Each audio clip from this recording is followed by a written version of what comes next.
think we're ready, Chairman. Ready? Okay, we're calling to order of the City of Las Vegas Building and Safety Enterprise Fund Advisory Committee. And it looks like we have all members are in attendance right now. Call to order. And we are in compliance with the open meeting law. Yes, we are. Okay. Public comment during this portion of the agenda must be limited to matters of the agenda for action. If you must be heard, give your name and for the record, the amount of discussion as well as the amount of time any single speaker is allowed may be limited. There's nobody in the audience here, so I don't see that happening. Mr. Chairman, if I might, before you go on to the next item under public comment, Chris Knight, Building and Safety Director. I apologize for our agenda. We will do a better job of agendizing. We got caught with a deadline we weren't aware of by the clerk's office and had to give them an agenda. So this is an older agenda. We're going to try to work the stuff in. But under the different items on the agenda, I will give you various reports. So it's going to be a little convoluted today, but we'll do a better job of agendizing our discussions in the future. All right, I'm sure we'll work our way through it. Item number 4, for possible action to approve the final minutes by reference of the regular meeting of hearing February 24, 2011. Does anybody care to make a motion for approval? Also move. That's the first. Second. We got a second on that. All in favor, say aye. Aye. Opposed? Is none opposed? Item number 5, report for possible action regarding building and safety fee implementation.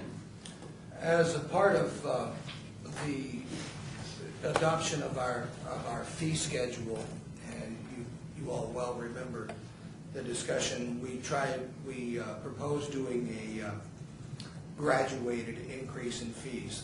The conclusion that we came to with our consultant on the building and safety fees is that we needed a 50% increase to bring us up to a point where we were solvent. We did 25% 2 years ago, which actually only got implemented about a year ago. And we are scheduled this year to increase our fees automatically by 15%. In the ordinance, it says that unless the building and safety director goes before the council and gives a report that says that it's not needed. At this point, I've been asked by the city manager to not move forward with a fee increase. And I will give greater explanation of the impacts of that when we get into the item dealing with our budget, because it does dramatically impact our budget. What I will be doing in June is probably going forward to the council and deferring the 15% increase to a later date. When you see what our budget looks like and how we're going to utilize our operating reserve, the fees increases of 15% and 10% that are scheduled for this year and next year, it becomes a matter of timing on the implementation of those fees. So, and you will see that timing in the discussion under the budget item. But for this year, we are going to go forward and ask the council to hold judgment on increasing our fees. We are seeing some increases in business, and a fee increase right now would be harmful to the industry. So in order not to harm the industry, we're going to try and hold off on what we feel we still need for those fees, and you'll see why in a later item. But that's really where we're at. We are fully implemented with the 25%, have been for not quite a year yet. And I think it was in July. In June. In June we'll have a full year in June.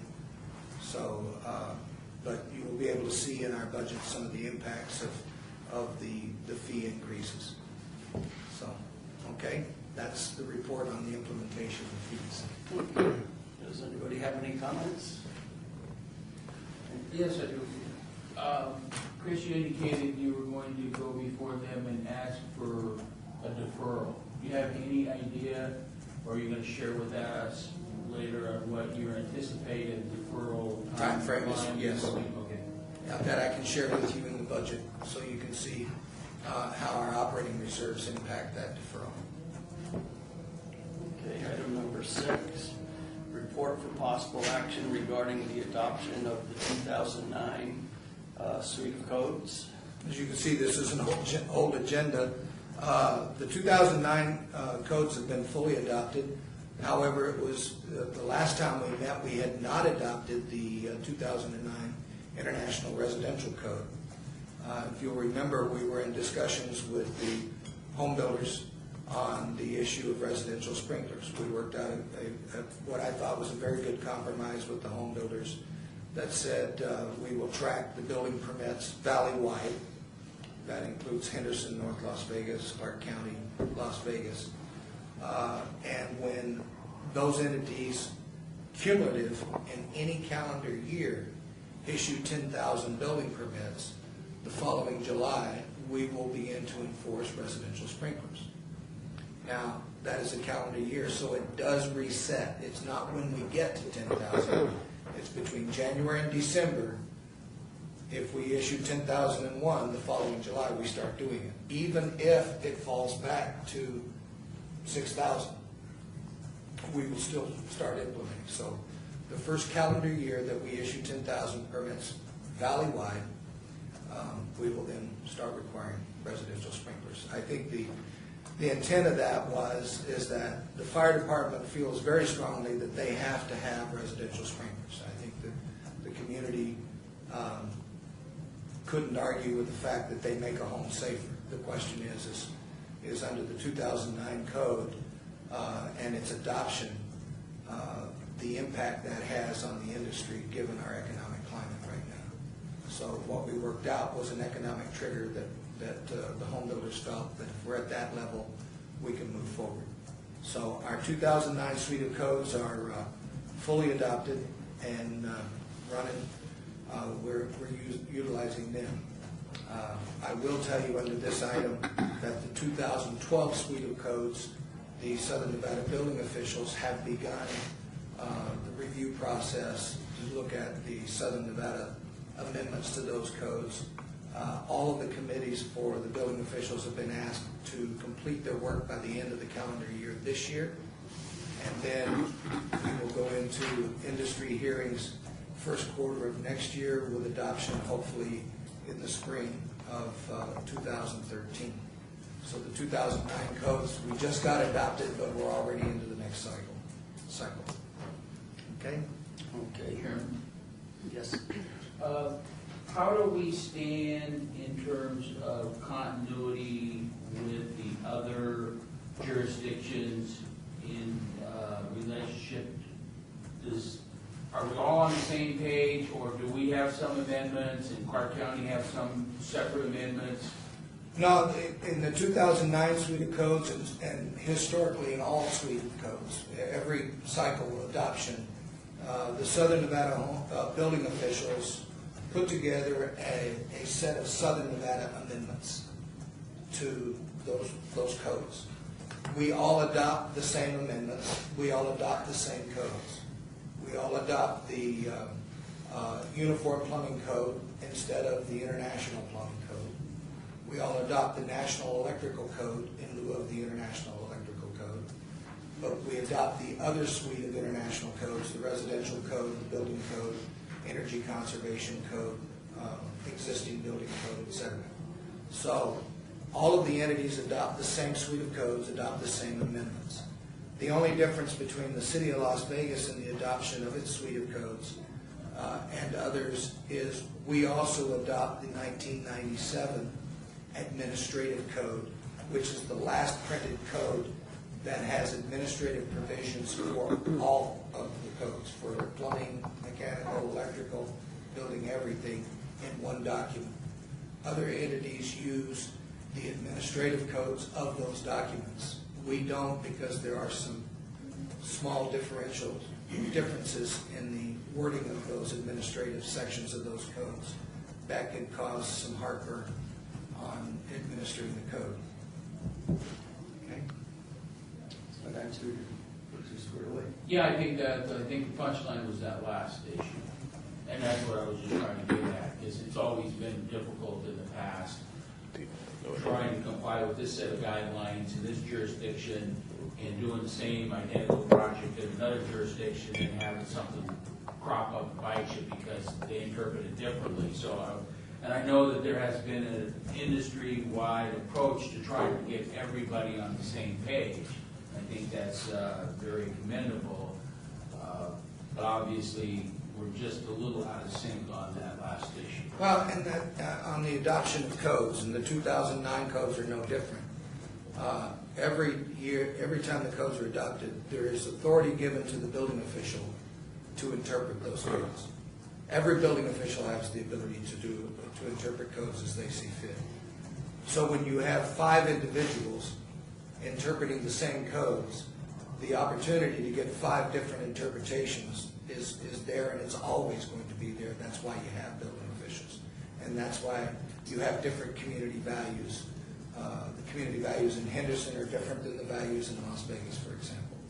And you're always going to have the ability of a building official to facilitate development in a fashion in which he sees fit. In particular, alternative means and methods.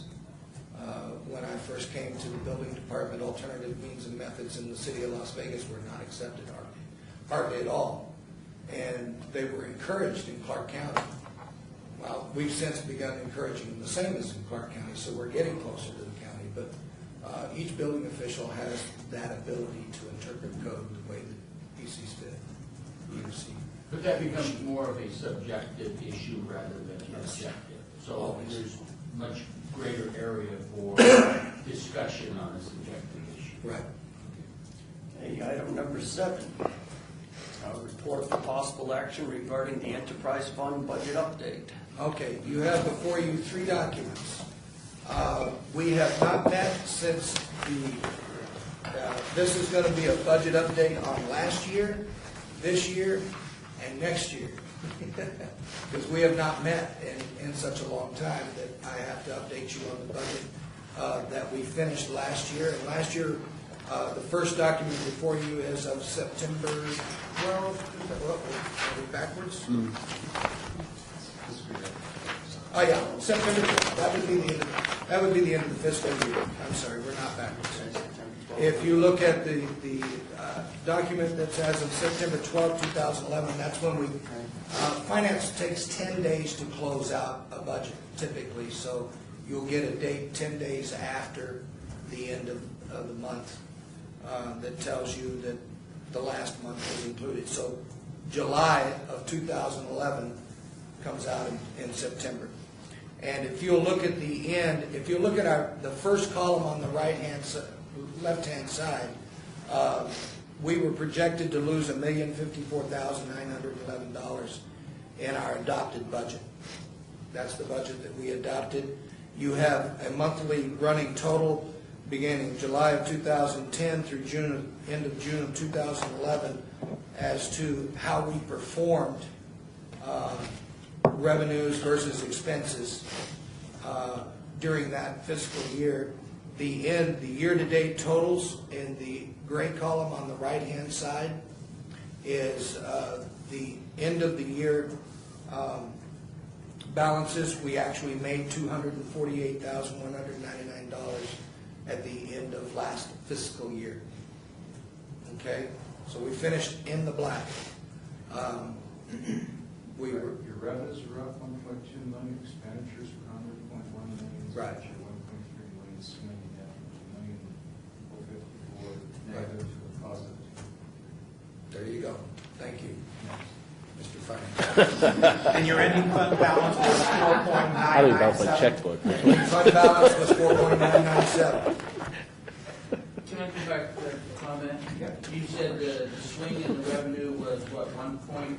Yeah, the original, as Chris indicated, is. That was 1.2 million more than what we projected. I mean, and the expense was, The swing from a negative 1,054,000 to a positive 248 is about 1.3 million. right, Driven by 1.2 million in extra revenues. okay.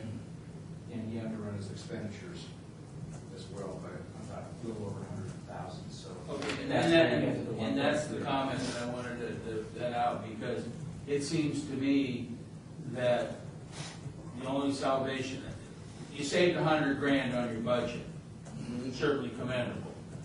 Our salvation was the increase in revenue, Right. or we would have been sitting over. Exactly right. Yeah, okay, Exactly right. That was it. yeah. Okay, so this year's budget, the budget we are currently in, as of April 3rd, 2012, our budgeted projection, fiscal year 2012, was a $197,695 loss. That was keeping our revenues flat and our expenses flat, again. So it wasn't, the $1 million more that we picked up last year was because of several large projects that we have no vision for this year coming back in. So we don't see that our revenues will be as high as they were last year. We don't see that they will be any lower than what we had projected for last year, however.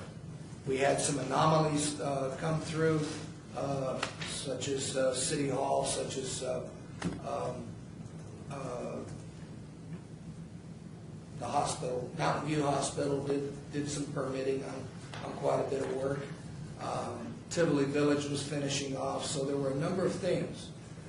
Right now, Tivoli Village is in phase 2. Their permits are still active. They renewed those permits, but we're not going to get a lot of revenue from it.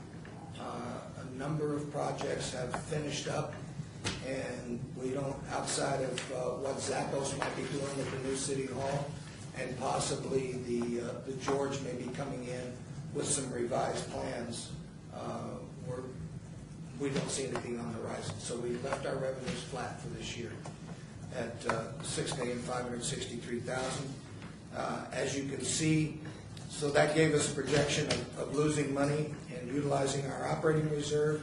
As you can see, our year-to-date totals as of the end of February, we are $136,171 in the hole. So we will be utilizing operating reserve to make that up. We are still projected to be $1,152,421 at loss at the end of this year. The question becomes, how in the world can you lose $1 million in 4 months? Unfortunately, I can tell you how to do that. We have a number of expenditures that will be coming forward to us. And I think I made notes on another sheet, and then I'm going to put it aside. Well, I can tell you the big issues for you. You do that. Obviously, your revenues, your forecasting grows to be about $500,000 less than your budget. But we have a big thing on the cost side, which I'll explain, because you're going to ask me to do it anyway. We allocate fringe benefits on the basis of time worked. So, much like you guys would do in your business, if we pay people not to work for vacation, sick, holiday, whatever, that's fringe benefit. Can't charge that to the job if somebody's not working on the job. So we run as a job cost. So we take all the normal benefits, health, pension, workers' comp, those sorts of things, add to them paid absences, vacation, sick, holiday. Pool those, we allocate those over the time worked, labor, productive time on the job, and then we get a fringe benefit rate, and that's how we allocate fringe benefits for labor. So that's the two big lines that we have are salaries and wages.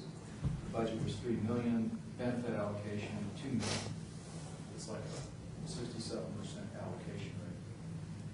A couple things have happened to us over the few years that's causing us to have to raise the fringe benefit allocation rate. One thing that's obvious has been that when the PERS contribution rate goes up, say 3%, the employees are required to pay half of that, which is 1.5%. The way that's done is we contribute the full 3% for employees, a 1.5% reduction in the wage rate. So mathematically, fringe benefit pool costs went up with a cost of 3%, but the wage rate went down about 0.5%. Benefit cost pool goes up, allocation base goes down. When that happens, you have to have a rate increase. We did not do a rate increase for the last 2 times the PERS increase. We just absorbed it into the pool. The other mathematical problem that happened in January of last year, January of 11, was we gave our largest bargaining group, 1,400 employees, our general employee group, we bargained for a reduction in hours. So Chris's folks, theoretically, the folks probably weren't, but I forgot what they had to do with what you're doing now. But in general, we reduced the wage rate of the compensation 5%, but part of our concession was we continue to pay all of the benefits and invoke the ability under the state law to make the first contribution as if they worked the 5% there. So benefit costs stayed here, the application base dropped. We should have had a rate increase then. We didn't do a rate increase. You guys know full well what happens when you don't do rate increases, when you should, you end up having a catch-up, as we've had here in our own rate. So we're having to increase over 3 fiscal years. We've done a partial adjustment this year, which is impacting Chris this year. We'll see another partial adjustment in fiscal year 13 as well, potentially 14.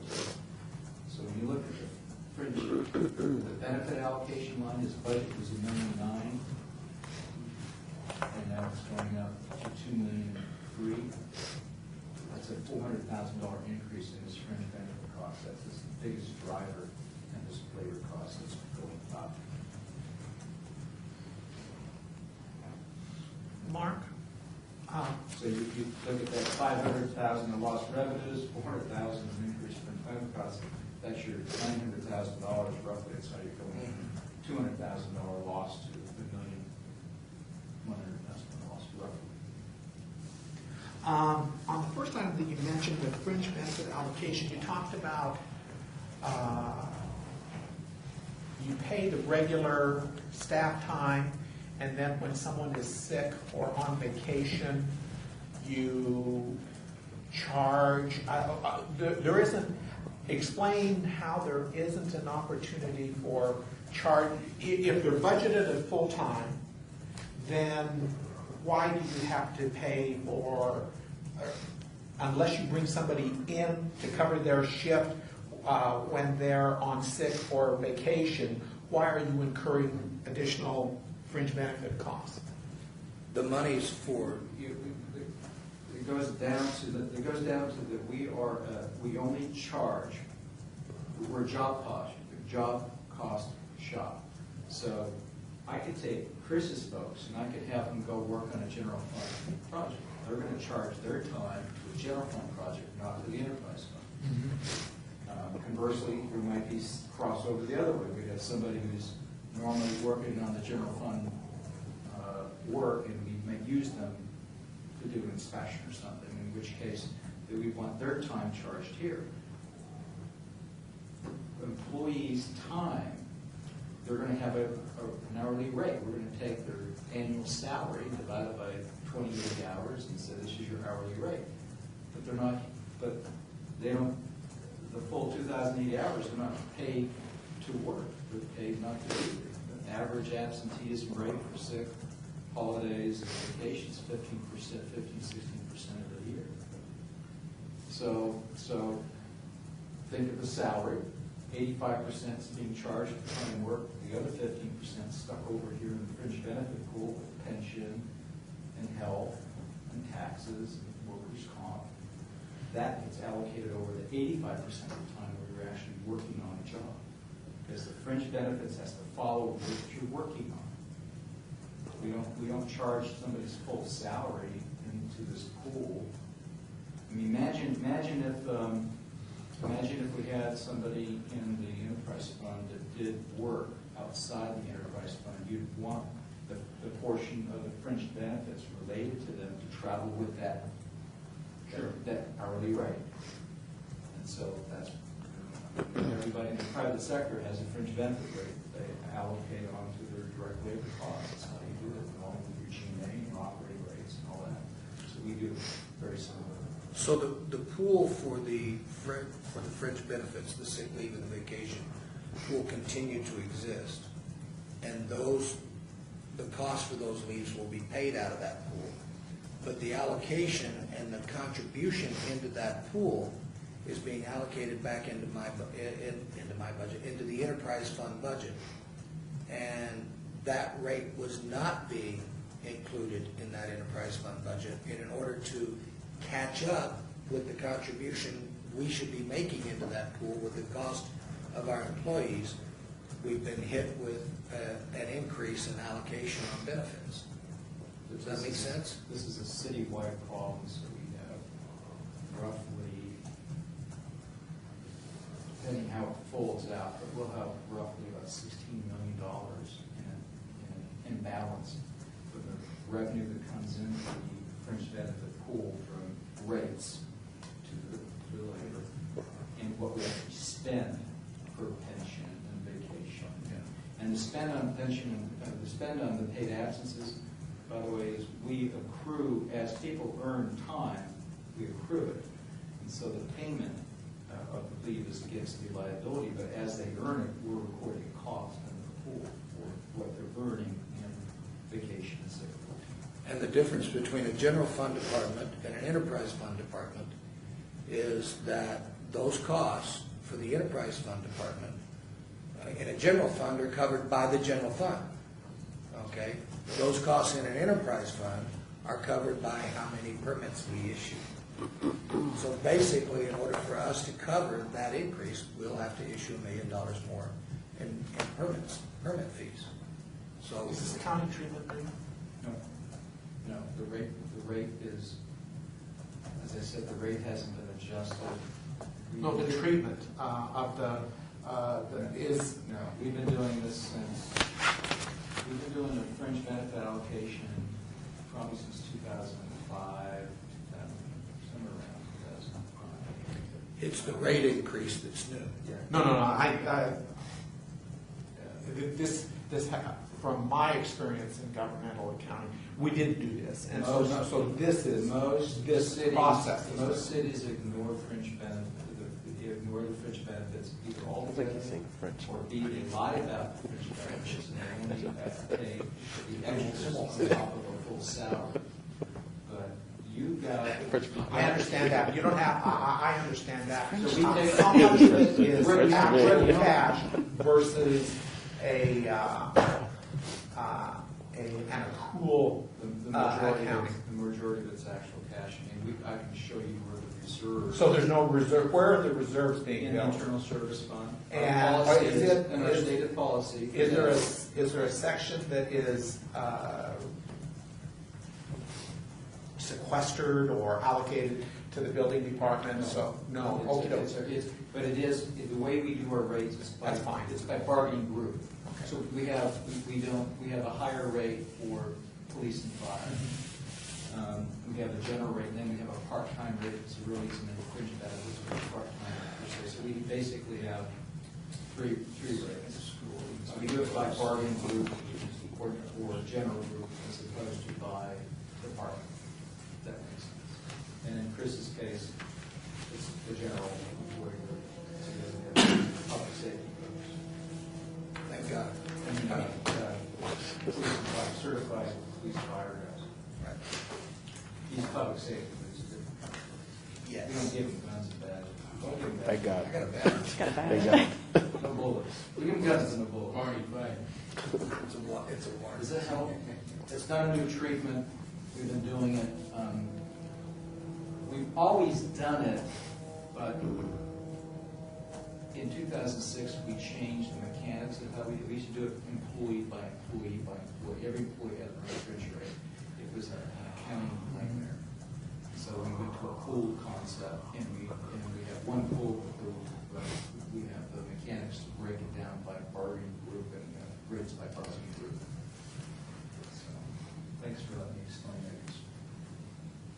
had to. Chris was gonna make me explain it anyway. Yeah, you had to. All right, well, we're gonna move on to item number 8. Excuse me. Well, I gotta go to the next budget, Okay. Shoot. Before you jump to the page, let me ask you one question. You indicated on the big projects, one of them listed was the city hall here. So did they pay their portion in their cash or? Yeah, make sure You you. bet they did. So Okay. did the Mob Museum, so did the Smith Performing Arts Center. All of them have. Yes. But I mean, the Smith Performing Arts Center wasn't really a city project, was it? I thought it was a community project. The city You guys were, city owns that, we have an operating contract with Smith Center. It was a public work that we manage as a public work. Okay. Our Yes. construction, who's the owner of it? City of Las Vegas. You guys own it? You betcha. We get no credit for that. Yeah, because you don't, I just did a deal there last night. Yeah, we don't get credit for that. There's occasions the contributions from rentals flowed from the Smith Center to us as a contribution towards our capital budget. Eventually, when all things are satisfied, we'll probably deed it over to them. So the things that have hit our budget is the benefit discussion. We have bought new tablets for our inspectors. We typically pay a cost recovery for those tablets, but because the previous director did not want to use electronics in the field, we were late getting into the ballgame. In order to induce me to get into the ballgame, the IT director let me have the tablets for free and gave me a year to, without paying the capital replacement costs on. For about a year and a half, I did pay the capital replacement costs, but that only totaled up about $17,000.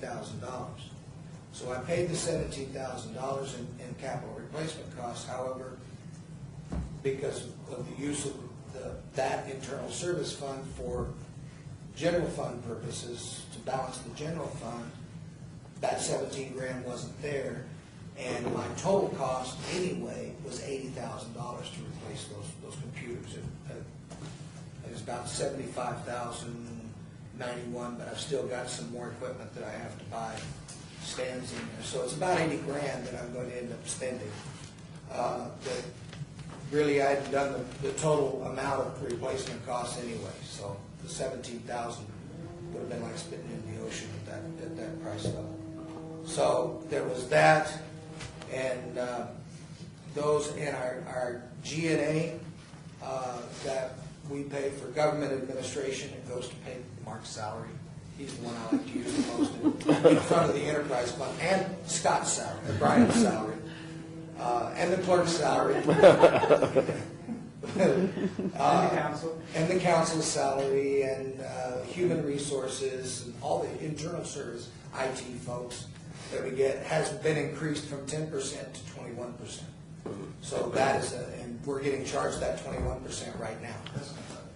Yep. That's what we got charged from, 21%. of the salaries. 21% of It's the 10% of the salaries and benefits right now, and it went to 21% of the salaries. That's where we're getting hit with. Wow, that's interesting. So And that's uniform throughout all Yes. departments? that's uniform. They don't charge government administration to the general fund departments because it's the general fund that pays for their salaries, general fund that pays, it's a But they're moot point. included in the base contributing. It's a moot point. But all enterprise Enterprise funds funds are charged that, yes. in what? Parking. Okay. From what, 11% to 21%? 10 to 21. Of the total of salaries and benefits, it used to be 10% of salary and benefits, and it's going to 21% of just the salaries. So the 21 does not include benefits anymore. Right. And we said that was 67%. No, it never did include benefits. Benefits was always a separate rate. This is just the cost of general and administrative expenses. Okay, so for this fiscal year, we are still projected to lose a loss as of March 2012, $1,152,421. We have an operating reserve currently of $3,844,909.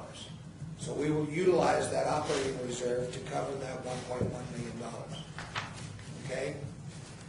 Then next year's budget that has not yet been approved, and that's one of the purposes of the Enterprise Fund Committee, is to make recommendations to the city council, and that's the reason we scheduled this meeting at this time, so I can report to you what we have proposed in the budget, and Mr. Vincent can explain where we're at with our budget approval process.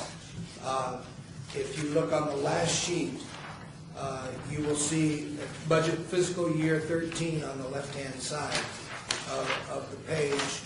Right next to it is the 2012 budget. You will see that our revenues remain the same. Our labor costs go up about $400,000. That's going to be the benefit allocation. You'll see that on the yellow line at the bottom of where our salaries and wages go up $150,000, and there's an explanation for that. I am going to recall 2 positions that increase our salaries and wages. 2 inspectors, and I will cover this in the accomplishments section of the agenda on our performance. We have issues with holdovers. In order to address the issues with holdovers, we will be recalling 2 built combination inspectors. We also have an over-the-counter process that we've utilized a supervisor's time to do our over-the-counter plan check process. We are calling back a plan checker to do that. Those are customer service issues that in the accomplishment section, I will share that with you about how we're going to address those customer service issues. So our benefit allocation goes up. We are also proposing for plan check, what happens to us if we do get a large project coming into the city of Las Vegas. I have 5 plan checkers. If I get a large project that comes in, like another city hall, another Smith Center, a hospital, anything large, it will send my performance measures into the tank. I will not be able to provide you with a small tenant improvement with plan check because it will pull my plan checkers off of my normal list. So what we are proposing is to outsource the plan check for peak periods when we're not able to keep up with the workload. We have RFP out on the street right now. We're asking to do that. We estimate that will cost us $100,000. So that expense is in this next budget. And that is another customer service issue to make sure that we maintain service levels for plan review. Okay? So that's under other professional services. You'll see that increase. You'll see the facility charges actually go down. Capital recovery, PC applications, that all stays pretty static. And then there's the general government. Let me talk about that for a second. Okay. Now I see what's going on. All right. What they did is we used to allocate 10% on all labor costs, including fringe benefits. In 13, they're going to allocate the G&A only on direct labor charge. So that rate does almost double. But look at the change. You see, you're looking at a $30,000 increase from 532 in 11, 12, 564 in 13. Very minimal change. And you look at total expenses going from 6.7 to 7.2. So it's a non-issue. 532 to 712? Yes. No, 532 to 564. So I'm looking at the wrong. So what I need to look at the last. The 712 is with his added positions. I'm sorry. I'm looking at the wrong column. 532 to 712, but he's got a growth in the budget from 6.7 to 7.4 as well. Yes. That's right. And Mark, is there I'm sorry. So that's what happened. a schedule that shows what the costs are, Yes.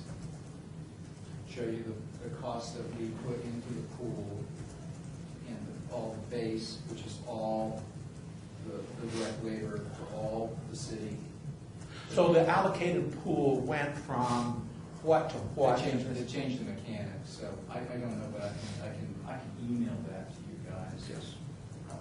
Yeah, and what the, if this one went up a couple $100,000, then it's quite a bit citywide. I wonder what it is citywide, and then what are the, with all the salary reductions, what drove the increase? Well, salary reductions will not remain in effect in this fiscal budget. The 5% remains in effect, but the cost of living increases, the COLA increases, and step increases come back in, that were negotiated to be a 2-year hiatus, come back to us. Now, most of our employees are long-term employees and are pretty much topped out, but they will still get COLA increases. And that's where some of the expense in the labor comes in that we're now going back to salary increases for the classified employees. Let me ask a question. I mean, obviously, anytime you see something double, gives you a little heartburn. But I guess my question is, we as a group don't have any input on that. So it's really something beyond our control. Yes or no? What's the? Well, I'm talking about we went from 10% to 21%. It goes to the overhead. I can't do anything about that. I can complain, but I've got no place to go to address it. You can go to the city council, that's the purpose of the enterprise fund committee. To say you don't have any control is probably an overstatement. I mean, that's why we got this committee. But the first step is, as Jim's pushing, is let me understand what happened. Does what you're doing make sense? If it didn't make sense to you and you felt it wasn't fair, then I would think it'd be appropriate for this board to speak up and report to the city council that you don't think there's a fair allocation of these costs to the enterprise fund. So what Jim's asking is, give me an analysis of what happened, and I can email that to you, and then maybe in the next meeting, if there's need to have discussion about that, or clarify it, or complain about it, or whatever we need to do, then we can do it then, and then this committee then can make a recommendation. Or independently as members, you can provide your feedback to me, and I will make sure the council gets it. But as far as this budget, I mean, that's one of the things that you're not going to control regardless of what you do in-house, what type of services you provide. That's nothing that you can control. I do not control that. I don't control the benefit allocations, the salaries and wages, the government administrative costs. The only things I control are discretionary expenditures, like the professional services, asking for more money in professional services. I control that. The number of employees that I have, I sort of control that. I have to go and convince Mark and others that I need those employees and show performance measures and show the allocation of money and how that's going to be funded, and it's going to be funded through our operating reserves.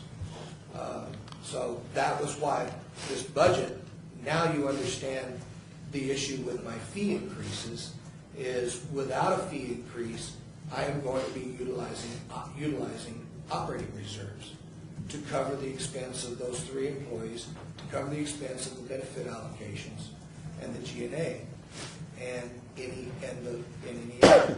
Now the professional services, I'm hoping to negotiate a percentage of our normal plan review fee on that. So while I show that as an expenditure of $100,000, it's really just going to be a loss of revenue of $100,000, and I will preserve a percentage of that money where I won't actually be providing service. So it's a win for me. And you provide the service. For the enterprise fund. So those kinds of expenses special department supplies, electronic upgrades for microfilm backup. There is money that I'm having to expend in this year's budget. We have microfilm records. We have one set of microfilm. That does not have a backup. It's about $130,000 to create a backup. If we lost that set of microfilm, water damage, fire, anything, those records would be lost forever. So we're creating a backup, and because it's my record, it's enterprise record, we're paying for it out of the enterprise fund. So I'm having to back that record up as well. So those are expenditures that I control, because I can say, no, I don't want the backup to the record. But that's foolishness to not have a backup to a permanent public record. So those are the things that I control, and I make the decisions on the customer service things. The benefit allocations, the government administration, Mr. Vincent makes those decisions. Well, then we just have the tar and feather, man. That's what Because it seems to me that's that's secretly what I was hoping you would do. It seems to me that's what's driving this negative. It's the Yeah. things that you can't control. Well- It's being distributed to you by the government Right. sources, okay? That's kind of where I wanted to go with that statement. Now, are we dictated by the law, the legislature formed this, of what our fund balance operating ratios are required to be? Yes, I can't exceed 50% more than 2 years in a I row. thought I remembered. Understand, and here's where Mr. Chachas and I may end up in an argument. Last year, I exceeded 50%. I am projected at the end of this fiscal year, in the end of June of this year, to be over 50% of my operating reserve. Once again, that's 2 years in a row. I am going to be $200,000 over 50%. I can guarantee you next year I won't be over 50%. Because my expenses are increasing because of the makeup, because of the rate increases and everything else at an alarming rate. I am being tasked with paying, there's a parking lot that we have to build adjacent to the atrium building, that I will be charged a proportionate share of the cost of that parking lot if I have 23 vehicles that belong to the enterprise fund, and the parking lot is to park the city vehicles in it, so that we free up more parking for our customers in our parking garage. I will be charged a proportional share of that parking lot. That will happen yet before this year is out. So my guess is I may be under, or right at 50%, because that $200,000 is clearly going to get eaten up by that parking lot project. It's a matter of timing of when that's going to come. So the timing is coming now, and I'm having to utilize operating reserves, which, again, if you'll go back to our fee study, Mr. Chacha says, well, if you're not at 20% of your operating reserves, don't increase your fees. Okay, and I said, well, the state allows me 50%. He said, I don't care. I want you at 20%. Well, I'm moving towards your 20%, Jim. And I'll get there pretty damn quick. Let me make it clear. It's the law that says that, not Jim Chachas, The law says 50% as a maximum. as a max. And then it is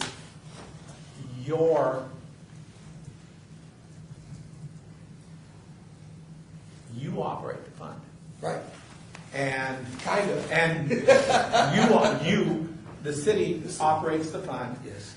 The city attorney's office offers an opinion or direction as to the legality of what we're putting forward. Right. And we're talking, we're advising about those issues. So I don't know that you can. I don't mind taking the rap for capping excessive reserves. If that's what you want to say, it's my No, fault. that's not what I'm saying. Then I don't have a problem with that. But I think that it's the spirit of the law that we're interested in. And let me ask a couple other questions. I don't mean to intrude on this other gentleman's time. No, Okay. listen, I just wanted to get those kind of points out there. On the other professional services, it was 20,000. You're anticipating 210. And did you touch on that a minute ago that I didn't Yeah, understand what your explanation was? that's the outsourcing of the plan check review. And you're saying that you won't be doing, you don't anticipate you'll do that, or you will? I will. Okay. We So will you have. anticipate that you're going to spend that 210?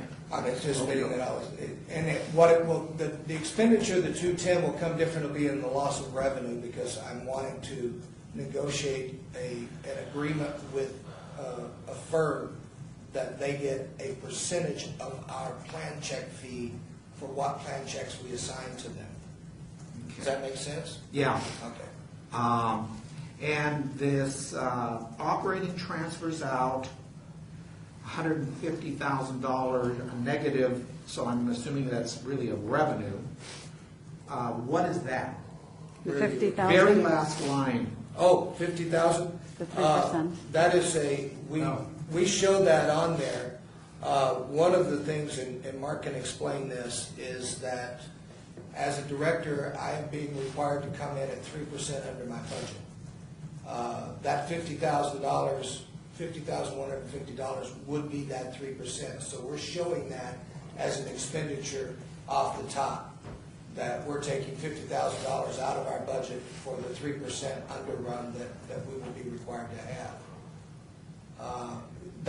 You have to remember, this is a proposed budget, and Mark can explain, because we had a discussion yesterday at a director's meeting, that the budgets that will be approved will be at 97% of what we've asked for, so that $50,000 will disappear off of that sheet, but we will be $50,000 smaller in the budget that we get approved by the city council. Even for enterprise funds? Well, specifically, let me explain it. Specifically to this enterprise fund, what I told Chris and I told Scott Adams, his boss, is that we've done it across the board, but obviously enterprise funds are driven by their operating revenues. And so to the extent that he has demand and he has revenues and he needs to staff up, we're not going to hold him to the 97%.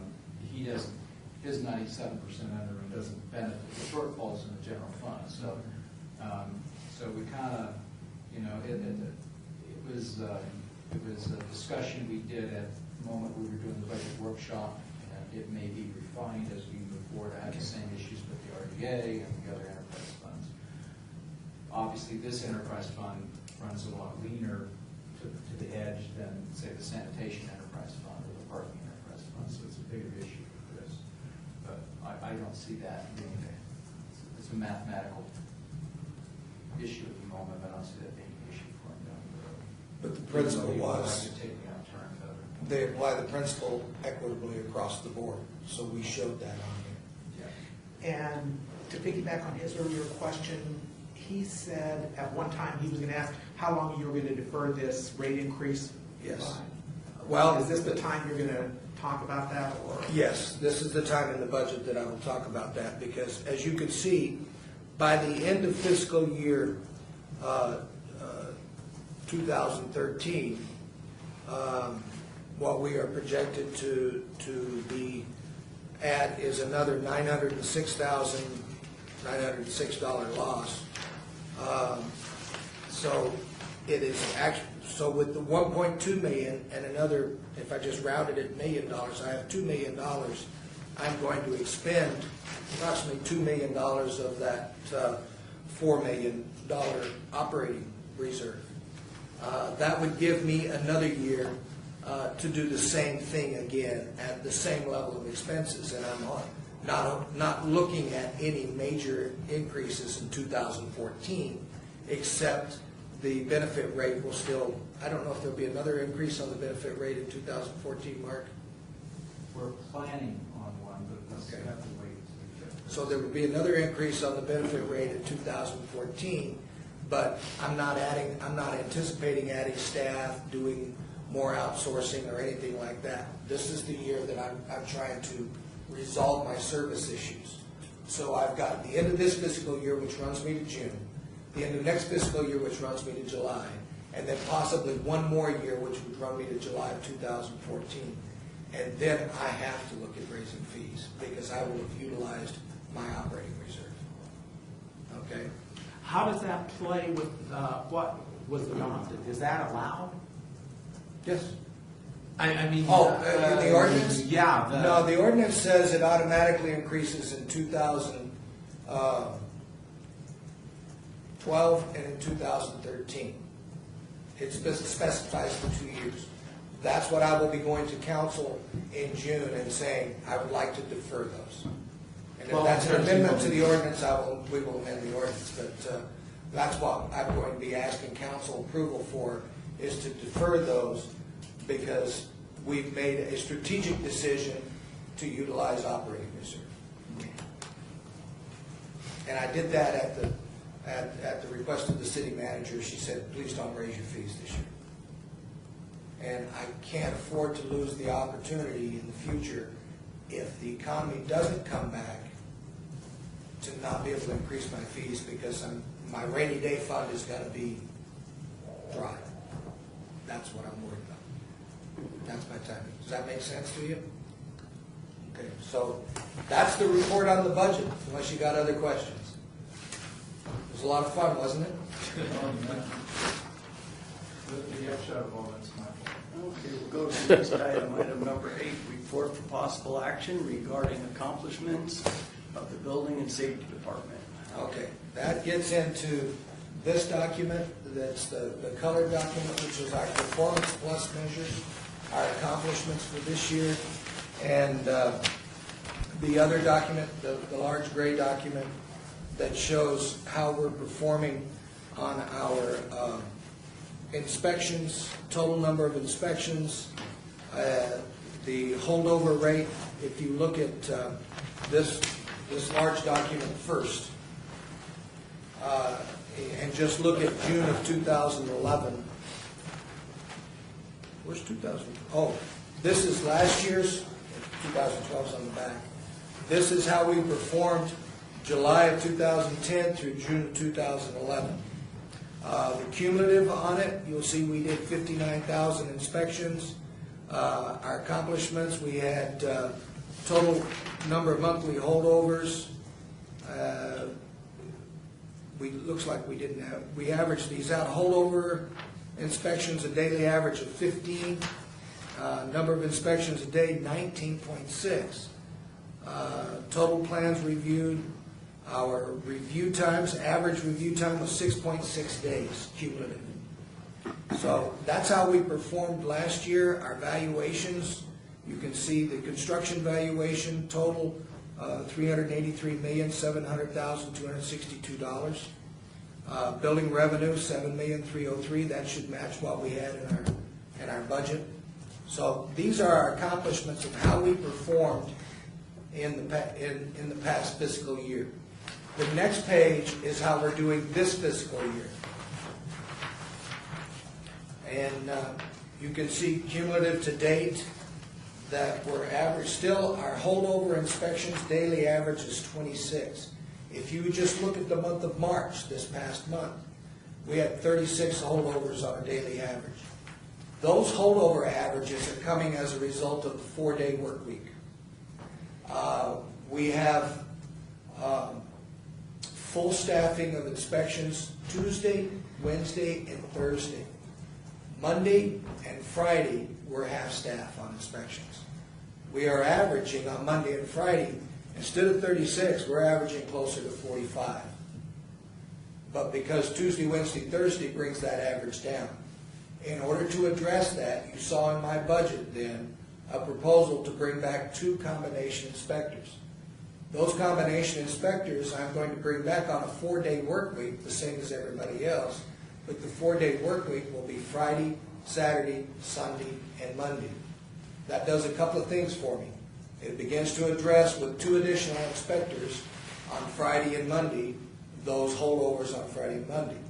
And it also begins to provide for folks who have single-family homes who have to open up their home in order for us to do an inspection, such as a water heater, water softener, patio cover, swimming pool, stuff like that.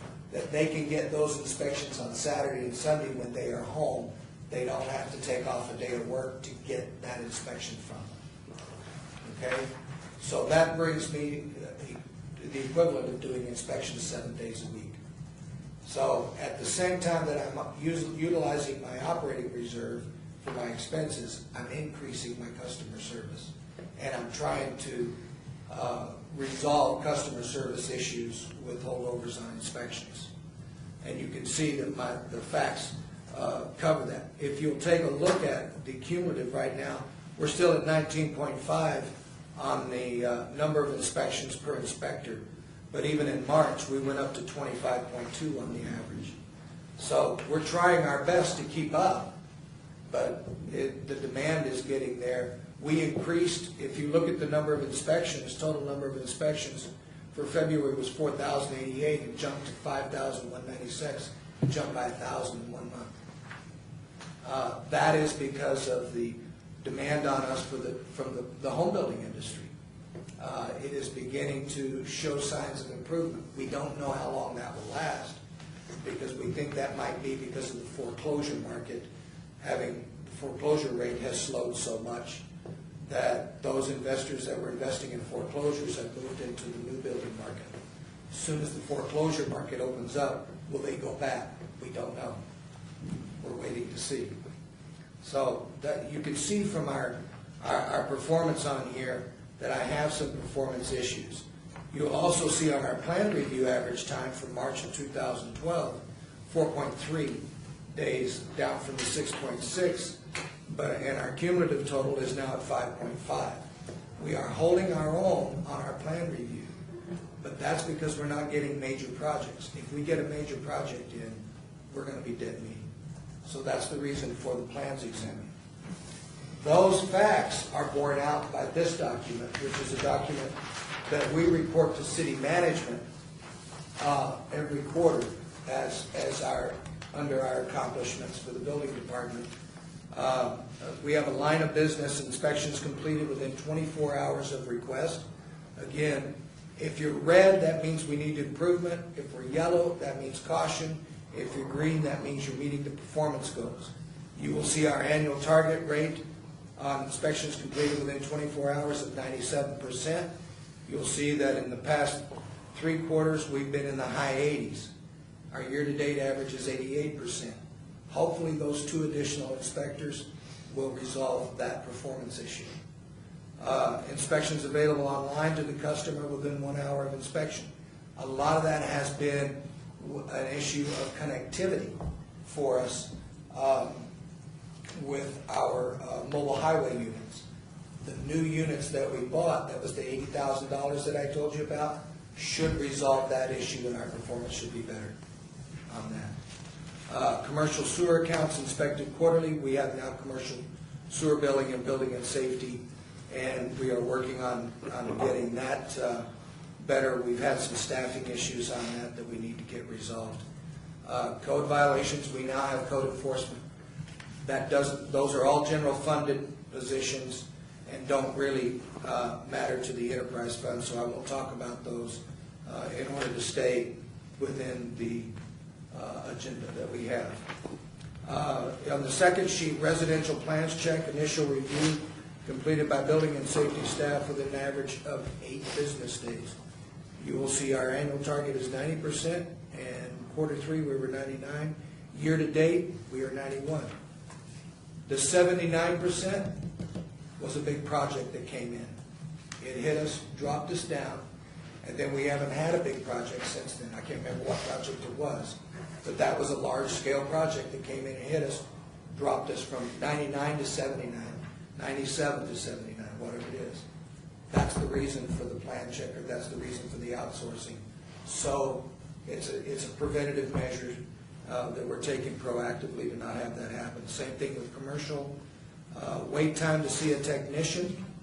Actually, for the month of March, our technicians actually met our wait time target of 90%. That has been a staffing issue with us. We brought back a permit tech, and for the first time we actually saw the results of that permit tech being back, where in 1 month we actually hit our target. So we're getting better on that. That was a resolution that we did before, since we had met last. So that's that.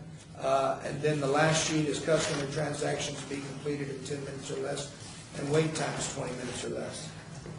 We do have some staffing issues that are going to affect our accomplishments on this, in that we've had a retiree, we've had a part-time employee that was in our cashiering area get another job, and we're having to fill those positions, and right now it's impacting our ability to provide service in a negative way. We did get one person back, so we're back to 2 cashiers, but we need that other part-time person to get filled.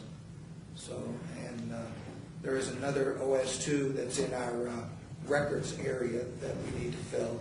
We are currently filling that with a substitute employee, and there's a cost savings because substitutes we don't pay them as much.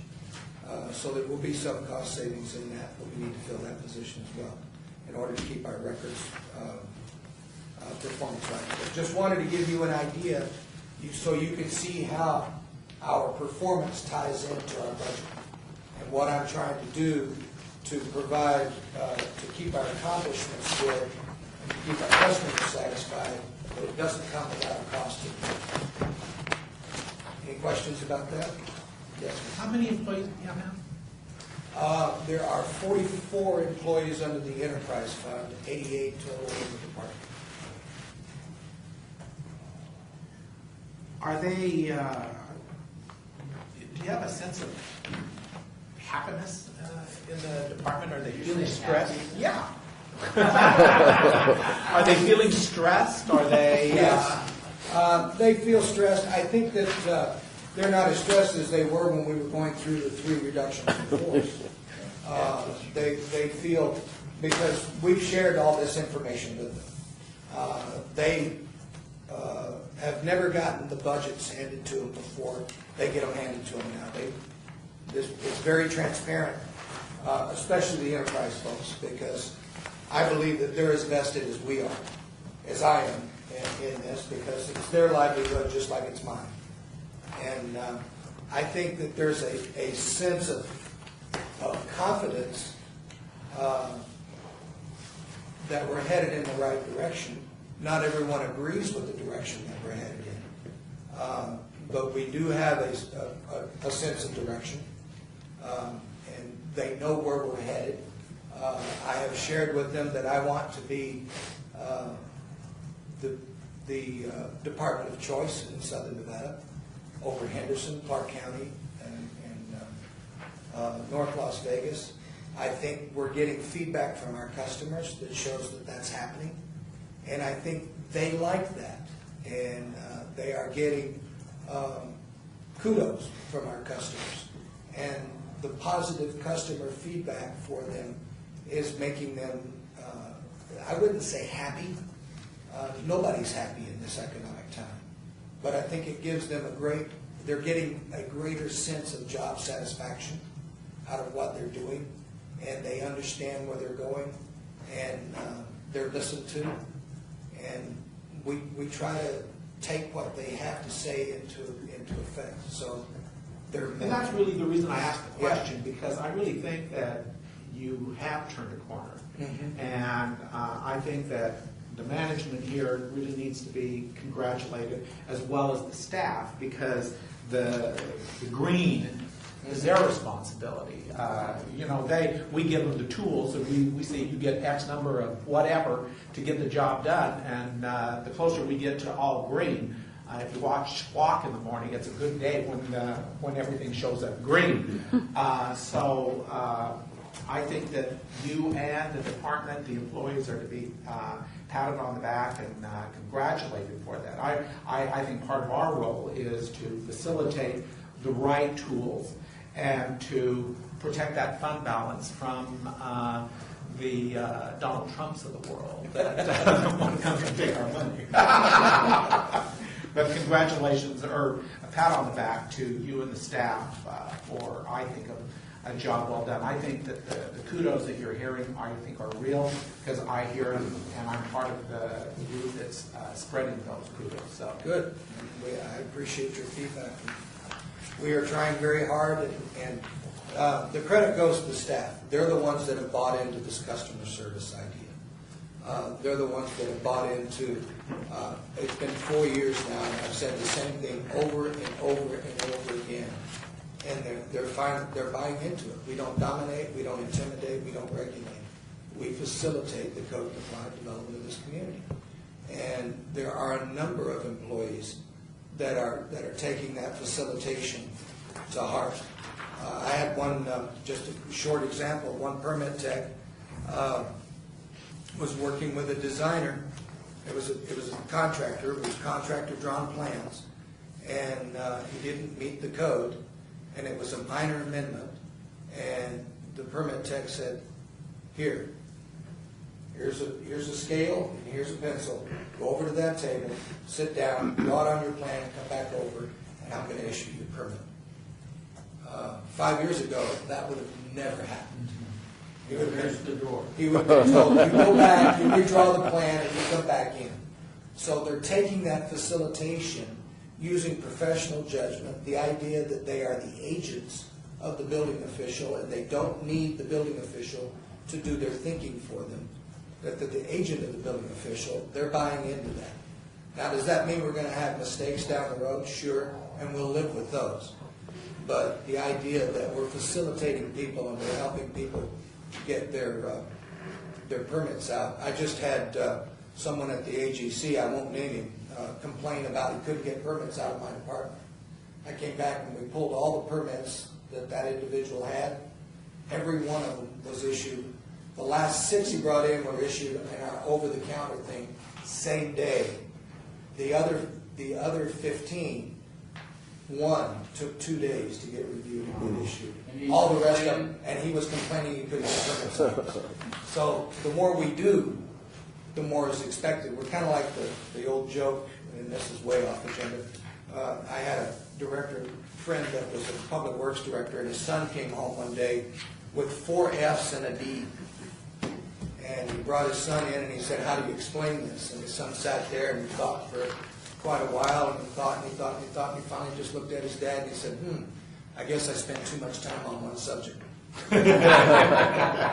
So that's kind of how we feel. It just doesn't matter. We're spending too much time on one subject. We just can't get it right. Is there a little bit of, and maybe actually a question for you guys in the business,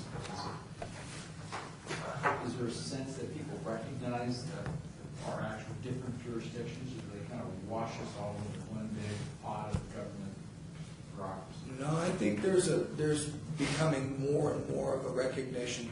I think that the Kirchhoff study revealed that people were actually applying a premium, like a 20% premium to projects that they did in the city of Las Vegas. And we just got some feedback from a contractor that said, yes, that was true, I did that, but today I don't do it. And the contractor said, my preference was to do business in Clark County first, Henderson second, Las Vegas third, North Las Vegas fourth.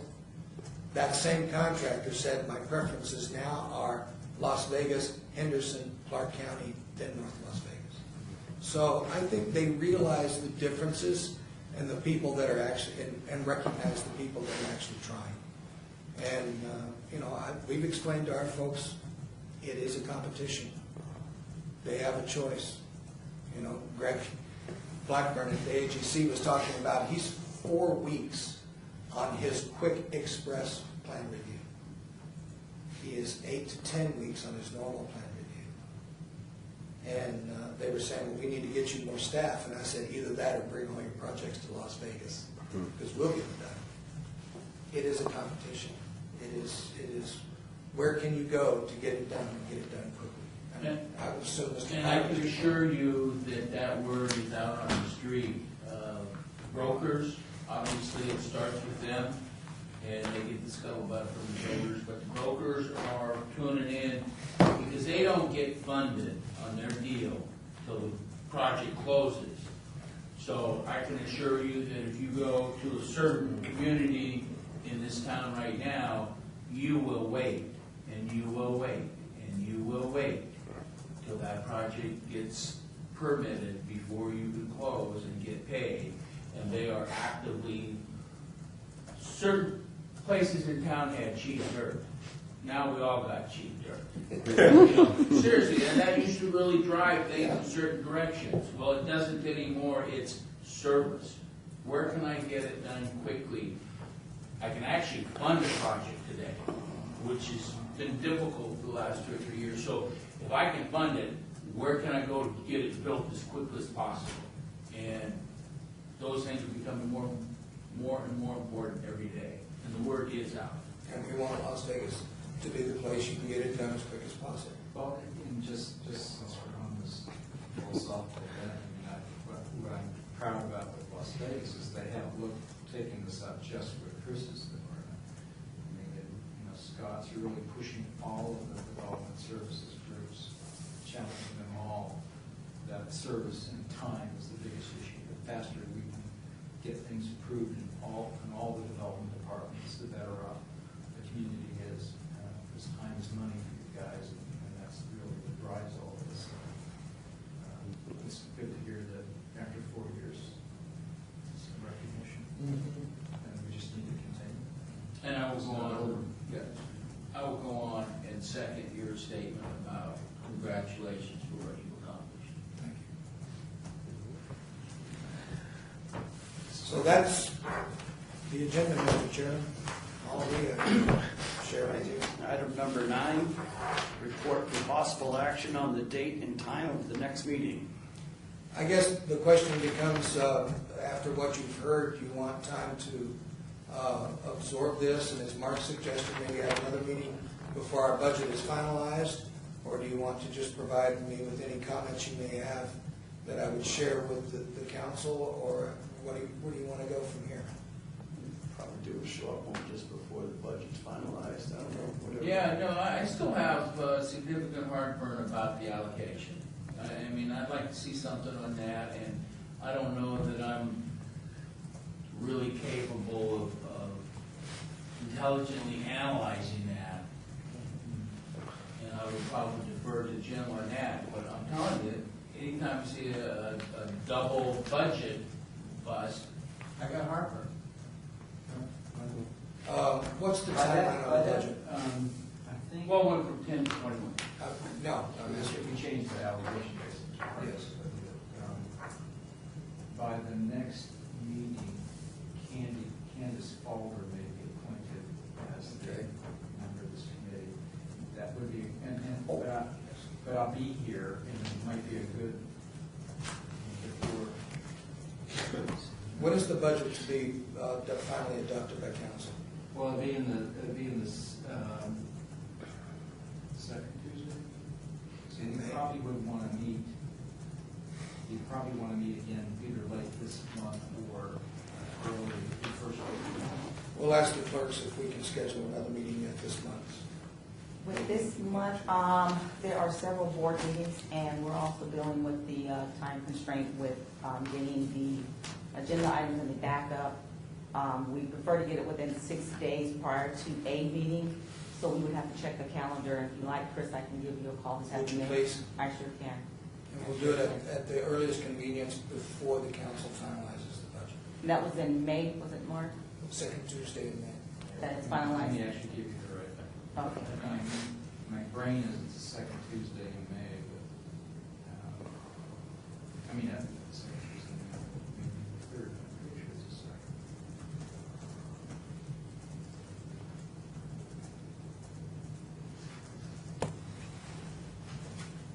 Anything you want to say, Brian? No, I'm good. Good job, Mr. Knight. Well, as we're looking this up, I'll end it It's with that. May 15th. Thank you. All right, so before May 15th, as soon as possible. Well, I think that really I don't know that we can affect anything. I don't think we can. So I don't know that we need to meet necessarily within that timeline. I think that it's good for us to get a handle on the questions that we ask. I think that a response is appropriate, but meaningfully, this budget's going to be put to bed. And we're not breaking the budget. We're not happy about some of the allocations that are coming our way. The staffing is appropriate. The service levels are, I'm hearing from the guys that are here every day, that they seem to be within the norms. And so I don't know that we need to Have another meeting?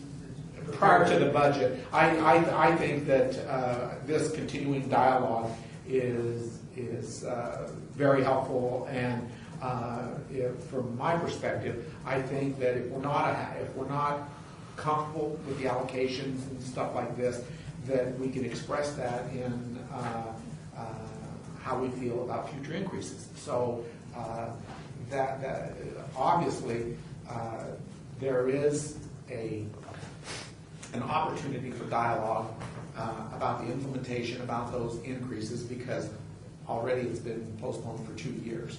And that is very good. That is very important. And we're still we still are above the legal maximum on the fund balance. With a wink and a nod amongst ourselves, we're evidently saying that the city attorney says it's okay to do so, and city management is telling us that that's okay to do so. We're not here to stir the pot. We're here to just make sure that the job gets done. So with that, I don't know that we necessarily need to meet right away. Okay, with that, then I'll just follow yours and say, I'll make a motion to approve this with the caveat that we feel that the allocations need additional clarification, but regardless whether they're clarified to our acceptance, we'll accept the budget as written. Yeah, and just for the record, maybe, It's not a motion. what's that? It's not a motion. They're not voting on this proposed budget, are they? No. Oh, okay, there's no motion to part. Just Yeah, some direction. Okay. our support. At the next meeting, we would want to have a presentation for finance on those two issues, the change in the general government allocation rate, and as well as the fringe benefit rate. Those are big drivers. Always sounds like you're And the saying makeup French. of what's in the pot, like how much the year before by line item, and the budget for the following year. So that might be most appropriate to do after the budget's adopted and finance has a better handle on it. So we'll look at sometime in July or August Yeah, to that's have fine. another meeting, to continue that discussion. But I just think Does it's that work, remiss, I just think it's remiss to not address that.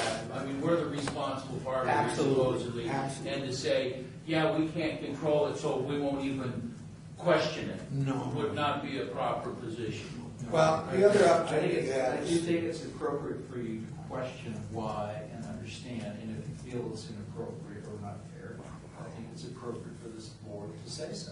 So I think, whether you can, change the outcome or not is another issue, but I think that is your role, and I think if you don't, I agree with you, I think if you don't say, yeah, well, I don't understand this, you need to explain it to me, and if I don't think it's right or fair, I'm going to speak up. I think that's what you're here for. and through this board is proper.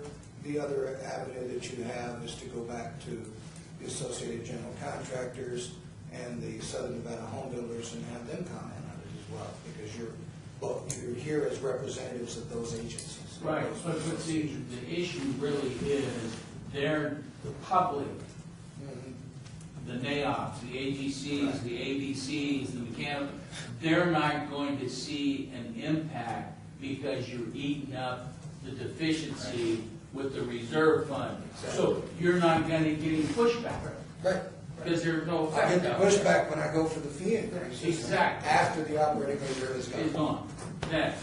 And that's when I should go with fee increases. That was your point at the last meeting. See, I'm not criticizing you. That I'm was not, your sa- I point never said gone. last- I know. I said within the 20%. legally allowed Right. range, Anyway, All right. Jim, Chris Okay. might have this banter, same banter all the time.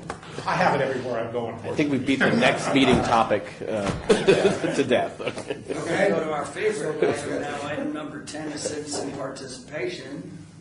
There is none, so It is. at that, I will go ahead. Does anybody have any comments they care to make, or you've already made them? Adjourned. Everybody Thank you. dismissed.